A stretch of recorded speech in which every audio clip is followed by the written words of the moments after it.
Good morning all of you all. My name is Megha Kaur Rajawat. I am lecturer at Regional College of Pharmacy. Today we are going to study D Pharm's Part 1 subject, that is Pharmacognosy and Pharmacognosy unit number 4, in which we are going to study about different secondary metabolites of plant. Okay, there are several secondary metabolites of plant. They are alkaloid, terpenes, glycosides, resin, volatile oils, etc. ठीक है, हम सबसे पहले देखेंगे define कि secondary metabolite क्या होता है। प्राइमरी नाम से ही पता लगता है कोई भी ऐसी चीज जिसके बिना काम अधूरा रह जाए। सेकेंडरी मतलब क्या होता है, तो किसी का साथ दे रहा हो, यही होता है। सेकेंडरी मेटाबोलाइट्स क्या होंगे? वो मेटाबोलाइट्स, वो कारण, वो चीज, वो केमिकल्स एक प्लांट के अंदर जो कि डायरेक्टली प्लांट की इंपॉर्टेंट चीज में काम नहीं आ रहे हैं। इंपॉर्टेंट चीज जैसे कि उसकी ग्रोथ वो बढ़ रहा है, फोटोसिंथेसिस हो रही है, उसका खाना बन रहा है, उसका डेवलपमेंट हो रहा है, जैसे कोई नई नई पार्ट्स बन रहे हैं, उसके फूल बन रहे हैं, फूल खिल रहे हैं, उनमें कोई काम नहीं है उसका। उसका काम क्या है? फिर क्या काम बाकी रह गया? फिर ये रह गया उसका कलर कैसा होने वाला है, उसका स्वाद कैसे रहने वाला है। होता है ना, कड़वा स्वाद होते हैं बहुत सारे पौधों का, और बहुत सारे का मीठा मीठा होता है, खुशबू अच्छी आती है बहुत सौ की, हमें बहुत सौ की खुशबू बहुत गंदी लगती है, उनके पास जाते ही नहीं है हमें ना। तो ये सब चीजें किसकी वजह से होती है? सेकेंडरी मेटाबोलाइट्स की वजह से। क्लियर? ये चीजें हम सेकेंडरी में गिनते हैं, लेकिन इनका भी बहुत ज्यादा, एक बोला डायरेक्टली नहीं बट इनडायरेक्टली रोल होता है। जैसे कोई भी फ्लावर है, वो बहुत सुंदर दिखने के अंदर, उसका स्वाद बहुत अच्छा है, तो क्या होगा? वहां पे ज्यादा इंसेक्ट्स आएंगे, तो पॉलिनेशन प्रोसेस ज्यादा होगी, उस वजह से वो स्पीसीज ज्यादा जगह पे स्प्रेड हो पाएगी। ठीक है, तो वो डायरेक्टली नहीं इनडायरेक्टली उसकी ग्रोथ को प्रमोट कर रहे हैं। ठीक, सबसे पहले हम पढ़ने वाले हैं आज एल्कलॉइड। यह आपकी इसकी डिफाइन हर सब्जेक्ट में अलग तरीके से है। ठीक, केमिस्ट्री में केमिस्ट्री के तरीके से है, कॉग्नोसी में कॉग्नोसी के तरीके से है। ठीक है ना, केमिस्ट्री पढ़ोगे उसमें आपको स्ट्रक्चर्स बनाने पड़ेंगे इसके, कॉग्नोसी में पढ़ोगे तो आपको सिर्फ वर्ड टू वर्ड डिफाइन देखनी पड़ेगी इसकी। क्लियर है? तो एल्कलॉइड में क्या होता है? ये एक नाइट्रोजन कंटेनिंग कंपाउंड होता है। एक स्ट्रक्चर होगा जिसके अंदर नाइट्रोजन प्रेजेंट होगा। ठीक है, ये हमें किससे मिलेगा? Plant, animal, marine, micro. Plant पौधे, एनिमल जानवर, मेराइन पानी, और माइक्रोब को हिंदी आप जानते हैं, माइक्रो ऑर्गेनिज्म, उनसे हमें मिलते हैं। ठीक है, और ये बेसिकली किस चीज से डिराइव होगा? एमिनो एसिड से। एल्कलॉइड एक केमिकल है, सेकेंडरी मेटाबोलाइट है प्लांट का, जो कि एमिनो एसिड से हमें मिलता है। फर्स्ट पॉइंट एमिनो एसिड से मिलता है। सेकंड पॉइंट, इसका जो स्ट्रक्चर होता है उसके अंदर नाइट्रोजन होता है। क्लियर है ये चीज? Define complete. प्रॉपर्टी मतलब इसका कलर कैसा होगा, ये नेचर में क्या होगा? बेसिक। दो तरीके का नेचर होता है, एक होता है एसिड और एक होता है बेसिक। तो इसका नेचर क्या होगा? बेसिक होगा। ये कलरलेस होगा, ऐसा कुछ कलर नहीं होगा एल्कलॉइड का। तो हम जब इसको निकालेंगे रिएक्शन से तो इससे कलरलेस आएगा, और जिस केमिकल से मिलाएंगे उसके हिसाब से इसमें अलग अलग कलर निकलेगा। ठीक है, क्रिस्टलाइन होता है। जब हम इसको निकालेंगे, एक्सट्रैक्ट करेंगे, हम पढ़ेंगे उससे आगे आइसोलेशन वाली, तो उस टाइम पे हम इसको क्रिस्टलाइन फॉर्म के अंदर निकालते हैं। ठीक है, क्रिस्टलाइन फॉर्म में प्रेजेंट होता है ये हमारे। नॉन वोलेटाइल होता है और टेस्ट के अंदर बीटर होता है, कड़वा स्वाद के अंदर होता है। ठीक है, एल्कलॉइड। अब इसे कुछ एक्सेप्शन देखते हैं। तो हमने अभी क्या पढ़ा कि क्रिस्टलाइन होता है ये नेचर के अंदर। ठीक, तो लिक्विड एक आपका ऐसा एल्कलॉइड भी जो कि लिक्विड होता है, और वो एल्कलॉइड कौन सा है? निकोटीन। ठीक, निकोटीन हमें पता है टबैको प्रोडक्ट्स में काम आता है, जो कि लंग्स में बहुत इजीली जाके घुल जाता है। ठीक है, इस वजह से उसको लंग को खराब करने की कैपेसिटी बहुत ज्यादा हो जाती है। सेकंड, अगर हम कलर की बात करते हैं तो हमने ऊपर देखा कलरलेस होता है, देखा है, पर एक ऐसा कंपाउंड भी है इसके अंदर जो कि रेड होता है इसका कलर, वो क्या नाम है इसका? बेटाडिन। ठीक, इसका कड़वा स्वाद क्यों होगा? इसका कड़वा स्वाद होता है कि ये इंसेक्ट्स को अपने से दूर रखने के लिए, बहुत से इंसेक्ट्स होते हैं जो कि पॉलिनेशन में हेल्प नहीं करते हैं, वो आते हैं उस पेड़ पौधे को खराब करते हैं और चल जाते हैं। ठीक है, तो वैसे इंसेक्ट से दूर रखने के लिए इसका कड़वा स्वाद काम आता है। बहुत बार जब प्लांट के अंदर नाइट्रोजन की डिफिशियंसी हो जाती है किसी भी कारणवश, ठीक, तो उस टाइम पर भी ये as a nitrogen source act करता है। 2 लाइन मैंने एक्स्ट्रा बोली अभी लिख सकते हो आप कि bitter in taste due to prevent it from insects, ठीक है, कड़वा होता है स्वाद में इंसेक्ट से बचाने के लिए।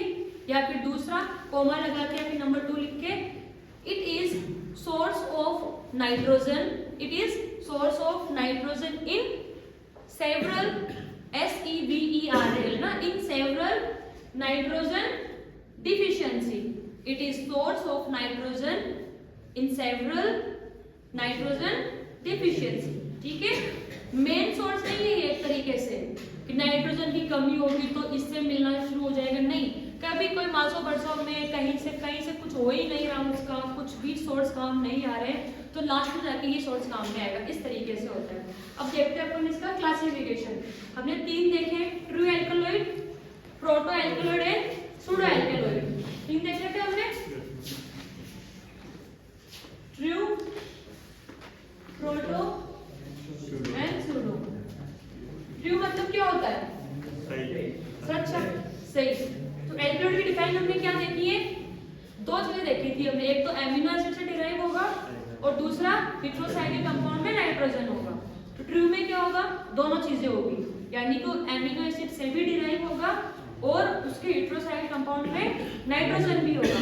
इसके एग्जांपल क्या देखा हमने? एट्रोपी, मॉर्फिन, निकोटीन, ठीक है। सेकंड आते हैं हम प्रोटो में। प्रोटो में क्या होगा? नाइट्रोजन एटम डिराइव होगा एमिनो एसिड से, पर हेटेरोसाइक्लिक का पार्ट नहीं होगा, ठीक। फर्स्ट वाले में आपको सिर्फ क्लासिफिकेशन में 2 चीज याद रखनी है, एक तो एमिनो एसिड से डिराइव हो रहा है और एक इसकी जो साइकिल होगी उसमें नाइट्रोजन होगा। अब बस इसमें हेयर बदल करके तीनों हो जाएंगे। जो ट्रू है, ट्रू में दोनों कंडीशन फुलफिल होगी। प्रोटो आ जाएगा, प्रोटो में एक कंडीशन फुलफिल होगी, और कौन सी वाली होगी? कि वो एमिनो एसिड से डिराइव होगी पर नाइट्रोजन नहीं होगा, उनकी साइकिल के वो कहीं और प्रेजेंट होगा। तीसरा है हमारे सेकंड वाले का एग्जांपल है मैस्कुलाइन, ठीक है, मैस्कुलाइन एल्कलॉइड। थर्ड है हमारे सूडो एल्कलॉइड। इसके अंदर क्या होगा?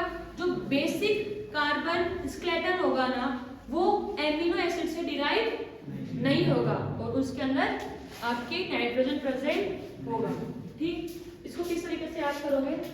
एमिनो एसिड प्लस नाइट्रोजन, ठीक, दोनों है इसके अंदर। प्रोटो में क्या है आपके? एमिनो एसिड है बस, ठीक, सीधी तीनों खत्म बात। और आपके सूडो में क्या है? सिर्फ नाइट्रोजन है। समझ में आया मैंने क्या बताया यहाँ पे आपको? समझ आया?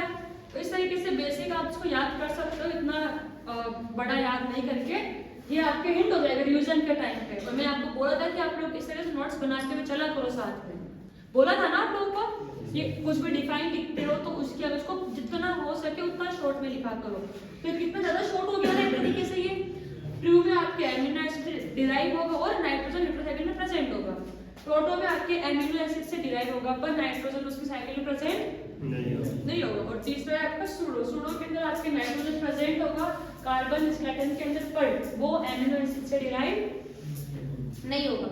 इसके बाद हम आते हैं केमिकल टेस्ट पे। केमिकल टेस्ट क्या होता है? आप लोगों ने केमिस्ट्री परफॉर्म किए होंगे। केमिकल टेस्ट वो होते हैं जिससे हमें पूरी रिएक्शन करते हैं, हमारा सैंपल लेंगे, उसमें अलग अलग केमिकल्स मिलाएंगे, एक पूरे प्रोसेसर के थ्रू जाएंगे और लास्ट में हमें जो रिजल्ट मिलेगा मोस्टली वो मिलता है कि कलर आ रहा हो कुछ, या कुछ फ्यूम्स आ रही हो, या खुशबू आ रही हो, ठीक है, ऑर्डर आ रही हो, खुशबू मतलब। तो इस तरीके से हम लास्ट का रिजल्ट देख के बताते हैं कि हाँ ये कौन सा आपका केमिकल है, जैसे कि एल्कलॉइड है या फिर सल्फ्यूरिक एसिड है। ये हम बचपन से ही करते हुए आ रहे हैं केमिकल टेस्ट, हम लोग पता हो आप लोगों को। तो 10th क्लास में भी किए होंगे, 11th में, 12th में, सब जगह टाइट्रेशंस किए होंगे हमने, वो भी केमिकल टेस्ट के अंदर ही आते हैं, ठीक है। सबसे पहले हमने यहाँ पे लिखा है ड्रैगनोव्स टेस्ट। कौन सा टेस्ट है सबसे पहले? हमने ड्रैगनोव्स टेस्ट। इनके अंदर बेसिक हमने रिएजेंट देखे थे, कौन सा रिएजेंट काम में आएगा, और फिर हमने देखा था कि इसका कलर क्या प्रोड्यूस होगा। तो ड्रैगनोव्स टेस्ट में क्या था हमारे? पोटेशियम बिस्मुथ आयोडाइड सॉल्यूशन हमने काम में लिया था, प्लस हमने हमारे सैंपल को उसके अंदर मिलाया। तो हमें क्या मिला? हमें ऑरेंज ब्राउन कलर का पीपीटी दिखा, ऑरेंज ब्राउन कलर दिखा, तो हमने बोल दिया कि इसमें एल्कलॉइड प्रेजेंट है, ठीक। सेकंड हमने लगाया मेयर्स टेस्ट, ठीक। मेयर्स टेस्ट में हमने क्या किया? पोटेशियम मर्क्यूरिक आयोडाइड सॉल्यूशन लिया, रिएजेंट, उसमें हमने सैंपल मिलाया, तो हमें कलर कौन सा मिला, व्हाइट और ब्राउन। व्हाइटिश ब्राउन का थोड़ा बहुत हमें कलर कॉम्बिनेशन मिला, तो हमने क्या बोल दिया, इसमें एल्कलॉइड प्रेजेंट है। ठीक, इसके बाद थर्ड हमने हेगर्ट्स टेस्ट लगाया, जिसके अंदर हमने saturated solution of picric acid, saturated, unsaturated, super saturated, ये तीन कंडीशन आप लोगों ने केमिस्ट्री में पढ़ी होगी। आई डोंट थिंक सो मुझे एक्सप्लेन करने की जरूरत है आप लोगों को ये। ठीक है, saturated solution of picric acid लेंगे, पिक्रिक एसिड भी आप लोगों की फॉर्मेशन आएगी केमिस्ट्री में, उसके बाद आपके पूरे हाथ पीले हो जाते हैं, बहुत ज्यादा हाईली अमाउंट में। ठीक है, तो पिक्रिक एसिड लोगे, सैचुरेटेड पिक्रिक एसिड लेंगे, जिसके अंदर हमने हमारा सैंपल मिलाया, तो पिक्रिक एसिड येलो कलर का है, तो वो थोड़ा बहुत अलग सा येलो कलर हमें उसके अंदर प्रोवाइड करवाएगा। अगर वो येलो कलर कंटिन्यू बना हुआ है उसके अंदर, तो फिर उसमें क्या प्रेजेंट होगा, उसमें एल्कलॉइड प्रेजेंट होगा।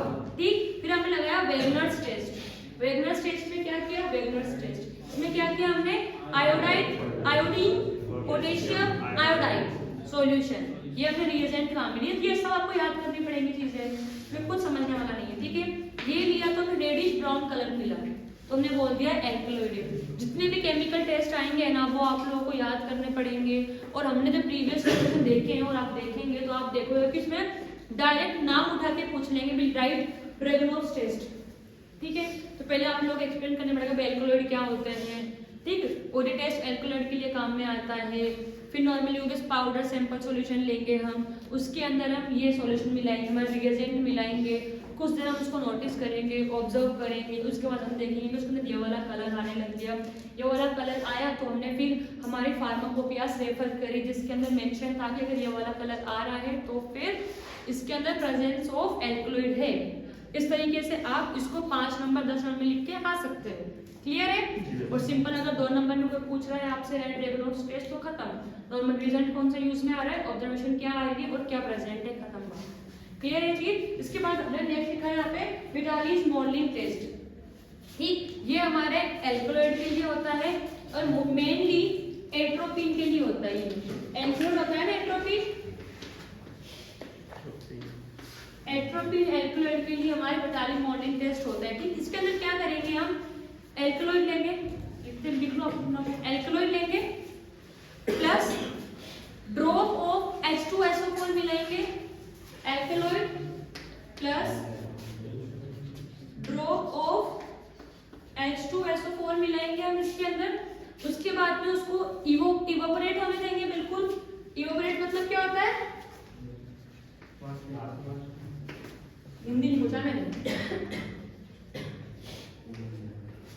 इवोपरेट टू ड्राइनेस, ड्राइनेस निकाल, इवोपरेट होने तो बिल्कुल सूखा सूखा हो जाएगा ना वो सॉल्यूशन हमारा, जब तक हम उसको इवोपरेट होने ही देंगे, होने ही देंगे, होने ही देंगे। उसके बाद में हम उसके अंदर मिलाएंगे add solution of KOH, add solution of KOH in methyl alcohol, add solution of KOH in methyl alcohol. हमें एक कलर मिलेगा जो है bright purple, bright purple colour मिलेगा, जो हमें शो करेगा प्रेजेंस ऑफ एट्रोपिन। जैसा आपको बताते हैं एक बार, ये अपने विटालिस मोल्डिंग टेस्ट है, इसके अंदर हम एल्कलॉइड लेंगे, एट्रोपिन जो हम नॉर्मली टेस्ट करने वाले हैं वो लिया, प्लस हम उसके अंदर क्या लेंगे, कुछ बूंद H2SO4 हम उसमें ऐड करेंगे, ऐड कर दिया। अब हमने उसको कुछ देर इवोपरेट होने के लिए रख दिया उसको। ठीक, अब वो इवोपरेट होगा, जब तक ये बिल्कुल सूखा सूखा सॉल्यूशन मिलेगा ना, जब तक हम उसको इवोपरेट होने देंगे। जब से मॉइस्चर कंटेंट बिल्कुल कम हो जाएगा, नेग्लिजिबल के बराबर, तो उस टाइम पे हम उसको अंदर सॉल्यूशन मिलाएंगे KOH का, उस सॉल्यूशन के अंदर ही हम मिथाइल अल्कोहल डाल देंगे। ठीक, मिथाइल अल्कोहल प्लस KOH डाल दिया हमने, तो लास्ट के अंदर हमें कलर दिखेगा जो कि ब्राइट कलर का पर्पल कलर होगा, बहुत गाढ़ा पर्पल कलर, ठीक, चमकता हुआ। तो हम क्या बोल देंगे, अगर ऐसा कुछ हमारे पास ऑब्जर्वेशन आती है तो हम बोल देंगे कि हमारे पास में इस सॉल्यूशन में एट्रोपिन की प्रेजेंस है। क्लियर है, समझ में आया सबको? इसके बाद हम आते हैं थेरेपेटिक इफेक्ट्स। अलग अलग हमने ड्रग के नाम लिखवाए हैं, जैसे कि टबेको है। टबेको क्या काम आता है, सीएनएस को स्टिमुलेट करता है, हमने सोशल साइंस में पढ़ा होगा, आपको याद हो तो। सीएनएस को स्टिमुलेट करेगा, आपके हार्ट सिस्टम को फास्ट वर्क करवाना शुरू कर देगा। बेलाडोना है जो कि एंटी कोलिनर्जिक प्रॉपर्टीज शो करता है।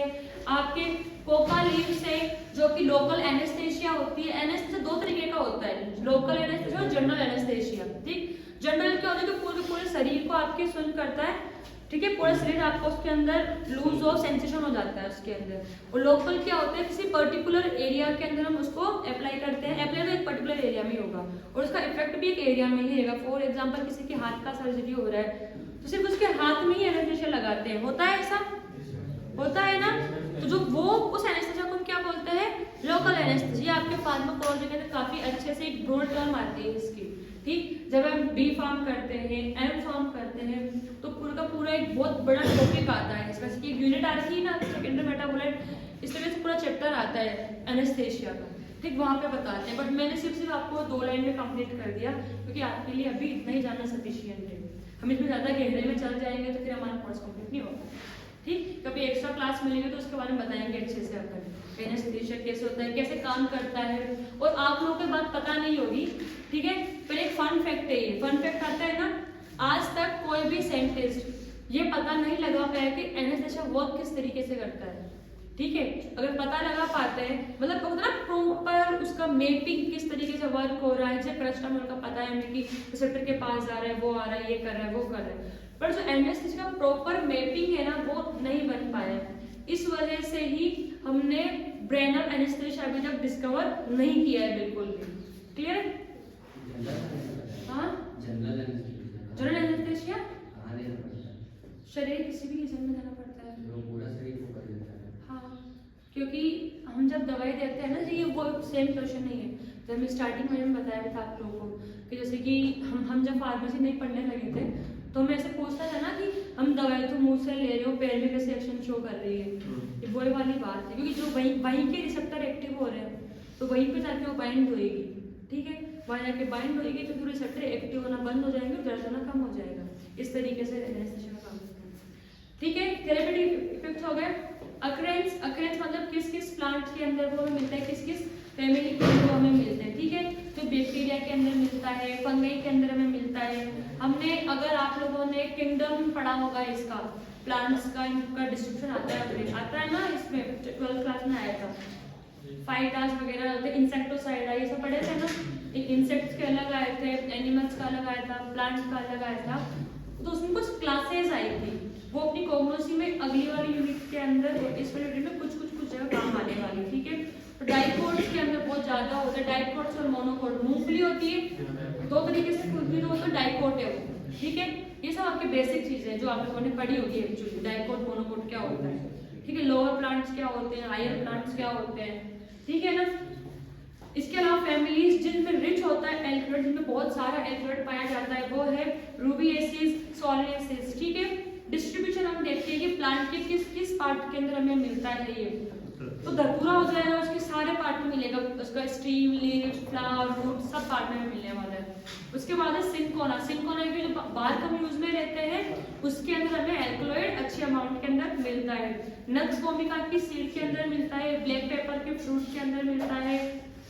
ठीक है, अब हम पढ़ने वाले हैं आइसोलेशन ऑफ एल्कलॉइड। एल्कलॉइड को हम किस तरीके से अलग करेंगे। हमने पहले पढ़े केमिकल टेस्ट, केमिकल टेस्ट यानी कि उसको अलग कर लिया, हम चेक करेंगे कि जो हमने अलग करी है चीजें एल्कलॉइड है कुछ और है। ठीक, हम उसके पहले वाले स्टेप पढ़ रहे हैं जिसमें क्या होगा, सैंपल को लेंगे, क्रश करेंगे उसको, बहुत ज्यादा फाइन पाउडर में करके उसको बहुत ज्यादा फाइन पाउडर में कन्वर्ट कर लेंगे। जितना ज्यादा फाइन होगा वो पाउडर उतना ज्यादा उसका सरफेस एरिया होगा। Surface area everyone aware about it. और जितना ज्यादा सरफेस एरिया होगा उतना ज्यादा अच्छे तरीके से वो काम कर पाएगा, उतना ज्यादा फाइन होगा वो। फाइन हमने आपने छोटे के अंदर पढ़ा होगा, पाउडर चैप्टर आया पाउडर, कोई नहीं आएगा जब आप लोग पढ़ेंगे उसका अलग अलग क्लास, फाइन, कोड, ठीक है, सुपर फाइन, इस तरीके से क्लासेस आएंगी आपकी। तो ये कुछ क्लास है फाइन पाउडर की। ठीक, वो लेंगे। उसके बाद हम उसमें सारा फैट, टर्पेन, सोइल, ऑयल, व्हाटएवर जो उसके अंदर एक्स्ट्रा है ना एल्कलॉइड के अलावा जो कुछ भी एक्स्ट्रा चीजें उसके अंदर है हम उन सब चीजों को उसमें से एक्सट्रैक्ट कर देंगे, निकाल लेंगे। किसकी हेल्प से करेंगे? हेक्सेन और पेट्रोलियम ईथर की हेल्प से उन सबको हम अलग कर देंगे। क्लियर है? उसके बाद में हमें क्या करना है? उसके बाद में हमें ध्यान रखना है कि जो हमारा एल्कलॉइड है वो जो लाइबल होता है हीट के लिए, और हीट में वो डैमेज हो सकता है, ठीक है। तो उसके लिए हमें फिर मेथेनॉल और एथेनॉल काम में लेना है। वो जाएगी, वो एल्कलॉइड से रिएक्शन करेगी, फिर हम उसको बार बार एक्सट्रैक्ट करेंगे, फिल्टर करेंगे, ठीक है। और रोटेटरी इवेपोरेटर हम उसमें काम में लेंगे, और लास्ट में हमारे पास में क्रिस्टल बच जाएगा जिसको हम एल्कलॉइड बोल देंगे। कुछ भी नहीं कर रहे, हम इसके अंदर सामान ले रहे हैं, उसको पाउडर बना रहे हैं। पाउडर बनाने के बाद हम उसके अंदर पेट्रोलियम ईथर डाल रहे हैं, जिससे कि सारा का सारा एक्सेस चीजें जो भी एल्कलॉइड के अलावा कुछ भी है उसमें, फैट, ऑयल, रेजिन, टर्पेनॉइड्स, व्हाटएवर, वो सब उसमें से निकल जाएगी, एक्सट्रैक्ट हो जाएगी, ठीक। उसके बाद में हमें उसमें डालना है मेथेनॉल, ठीक है। उसके डालना है मेथेनॉल और एथेनॉल, दोनों डालना है उसके अंदर, दोनों में से कुछ एक डालना है, अच्छे के लिए दोनों डाल सकते हैं। वो डालने के बाद में हम उसको एक्सट्रैक्ट करेंगे, और एक्सट्रैक्ट करने के बाद में हमें जो सॉल्यूशन मिलेगा वो भी मिलेगा प्योर एल्कलॉइड। और इस चीज को चेक करने के लिए कि वो एल्कलॉइड है या नहीं है, हम केमिकल टेस्ट परफॉर्म करेंगे जो हमने यहाँ पे लगाया हुआ। क्लियर है? हम इंस्ट्रूमेंट कौन सा काम में ले रहे हैं? Rotatory evaporator. वो बहुत अच्छे से मूव होता है, बहुत स्पीडली मूव होता है, इवेपोरेशन प्रोसेस को विद स्पीड को हाई कर देता है, ठीक। प्यूरिफिकेशन करेंगे, वही है कि किस फॉर्म में मिलता है हमें एल्कलॉइड? क्रिस्टल फॉर्म में होता है, हमने पढ़े थे प्रॉपर्टी में, तो हमें क्रिस्टल फॉर्म में ही मिलेगा। तो हम क्रिस्टलाइजेशन प्रोसेस के थ्रू हम उस सॉल्वेंट को स्टीम डिस्टिलेशन करके या फिर क्रोमेटोग्राफी टेक्निक से हम उसको अलग कर लेंगे। ये वर्ड्स आप लोग को भारी भारी लग रहे होंगे, पर हम इसमें आपको कोई हेल्प नहीं कर सकते, क्योंकि ये चीजें हम जब बैचलर करते हैं तो हमें परफॉर्म होते हैं। क्रिस्टलाइजेशन परफॉर्म होता है, उसके अंदर क्रोमेटोग्राफी टेक्निक्स परफॉर्म होती है, फिल्ट्रेशन परफॉर्म होता है, डिस्टिलेशन परफॉर्म होता है। तो एक आपको पता होगा, 4 साल का कोर्स 2 साल के कोर्स में फर्क होगा ना। उन लोगों के पास 4 साल का टाइम है कि वो एक चीज को परफॉर्म करके देखिए, अपने पास में इतना टाइम नहीं होता। तो अपने को बहुत सी चीजें थ्योरेटिकली ही देखनी पड़ेगी इसके अंदर, क्रोमेटोग्राफी टेक्निक हो जाएगी, ठीक है। इसके बाद में एल्कलॉइड कंप्लीट होता है आपका।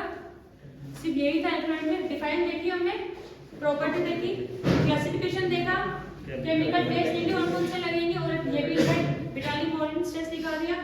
थेरेपेटिक इफेक्ट देखे मेरा काम आ रही है, अक्रेंस देखी किस किस प्लांट की फैमिली में काम आ रहा है, ये डिस्क्रिप्शन है किस किस पार्ट के अंदर डिस्ट्रीब्यूट हो रखा है, और फिर लास्ट में हमने देखा आइसोलेशन, ठीक है। हम नेक्स्ट क्लास में पढ़ेंगे। Thank you.